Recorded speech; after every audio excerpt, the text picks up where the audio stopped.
জুমার দিন মাগরিবের আগে এই দোয়াটি 3 বার পড়বেন আর নিজের চোখে ফলাফল দেখবেন ইনশাআল্লাহ। জুমার দিন মাগরিবের আগে, মাগরিব সালাতের আগে 3 বার এই দোয়াটি পড়বেন, কারণ জুমার দিনের সর্বশ্রেষ্ঠ দোয়া কবুলের মুহূর্ত হচ্ছে মাগরিব সালাতের আগে। এজন্য কেউ যদি আমার কাছে এসে বলেন হুজুর কোন সময় দোয়া করলে কবুল, আমি বলবো জুমার দিন আসরের সালাতের পরে মাগরিবের সালাতের আগ মুহূর্তে দোয়া করেন, ডিরেক্ট আশে আসিমে যে নক করবে, যেন কোনো কথা নয়।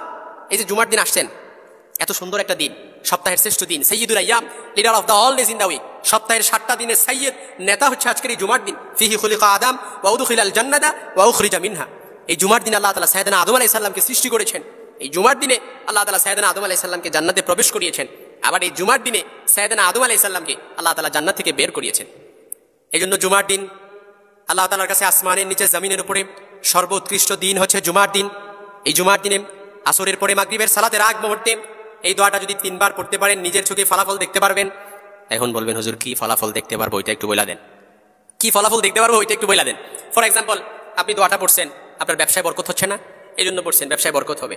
আপনি দোয়াটা পড়ছেন, আপনার বিয়ে হচ্ছে না, আল্লাহ তাআলা বিয়ের ব্যবস্থা করে দিবে। আপনি দোয়া পড়ছেন নিয়ত করে যে আপনার ভালো পাত্রীর ব্যবস্থা হচ্ছে না, পাত্রীর ব্যবস্থা হয়ে যাবে। আপনি দোয়াটা পড়ছেন যে আপনার ভালো পাত্রের ব্যবস্থা হচ্ছে না, বিয়ে হচ্ছে না, শুধু ছেলে পক্ষ আসে আর দেখে যায়, এরকম অনেক মা বোনও কিন্তু আছে। এরকম যদি হয় মুস্তাজিব, কবুল হয়ে যাবে। অর্থাৎ যেই উদ্দেশ্যে পড়বেন ওই উদ্দেশ্যে নিজের চোখে ফলাফল দেখতে পারবেন। তবে শর্ত হচ্ছে ওয়া ইয়াতাওয়াক্কাল আলাল্লাহ ফাহুয়া হাসবু, আল্লাহ তাআলার উপর ভরসা করতে হবে যে আল্লাহ তাআলা সবকিছু দিতে পারে। অনেকে আছে দোয়া করতে করতে ফলাফল না পেয়ে হতাশ হয়ে যায় আর আল্লাহর গালি দেওয়া শুরু করে যে আল্লাহ আমার ওইটা দেয় না, ওইটা দেয় না। না, দোয়ার ব্যাপারে যদি আপনি তাড়াহুড়া করেন দোয়াটা কবুল হবে না।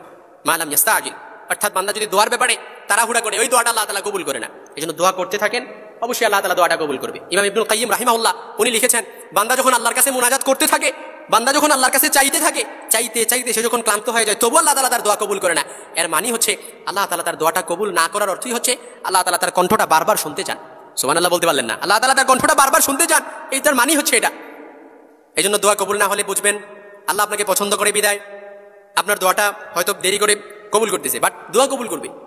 কারণ আল্লাহ তাআলার কাছে নাই বলে কোনো কিছু নাই, এমন কোনো দোয়া নাই আল্লাহ তাআলা কবুল করে না। হয়তো মাধ্যমটা ভিন্ন, একটু দেরি করে দিবে, তাড়াতাড়ি দিবে, কিংবা সাথে সাথে দিয়ে দিবে। এই জন্য মাগরিবের সালাতের আগে, শুক্রবার জুমার দিন মাগরিবের সালাতের আগে, আসরের সালাতের পরে এই দোয়াটা 3 বার পড়বেন। রাদিতু বিল্লাহি রাব্বা ওয়া বিল ইসলামি দীনা ওয়া বিমুহাম্মাদিন সাল্লাল্লাহু আলাইহি ওয়াসাল্লাম নাবিয়্যা ওয়া রাসূলা।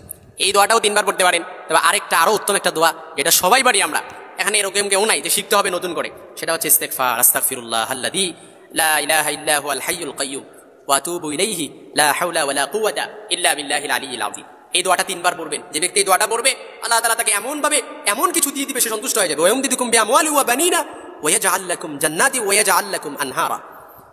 আল্লাহ তাআলা তাকে এমন সম্পদে বারাকা দিবেন, এমন সন্তান সন্ততিতে বারাকা দিবে, সে কল্পনাও করতে পারবে না। চারদিক থেকে এমন ভাবে রিজিকের দ্বারগুলো খুলে দেওয়া হবে, চারদিক থেকে এমন ভাবে কল্যাণের দ্বারগুলো খুলে দেওয়া হবে, সে কল্পনাও করতে পারবে না। ওয়ারযুকুহু লা ইয়াহতাসিব, এমন ভাবে রিজিকের ব্যবস্থা করে দিবে আপনারা কল্পনাও করতে পারবেন না, কল্পনাও করা যাবে না। এই জন্য জুমার দিন মাগরিবের সালাতের আগে, আসরের সালাতের পরে, এটা হচ্ছে দোয়া কবুলের মুহূর্ত। ওই সময় যা চাইবেন আল্লাহ তাআলা কবুল করবে। হাদিসে এসেছে, স্পষ্ট নারেশন হাদিসের, ওই সময়টা হচ্ছে দোয়া কবুলের সময়। এই জন্য জুমার দিন এই সময়টাকে আমরা কখনো মিস করবো না। সপ্তাহে একটা দিন জুমার দিন, ওই সময়টার জন্য আমরা অন্তত হলেও একটা সপ্তাহ ওয়েট করে হলেও ওই সময়টাতে আমরা আল্লাহ তাআলার কাছে চেয়ে নিব। আল্লাহ তাআলা তৌফিক দান করুক। যতগুলো এই কথাগুলো যেন আমরা মানতে পারি, যতগুলো কথা বলেছি কোরআন থেকে বলেছি, বানিয়ে বানিয়ে কোনো কথা বলি নাই।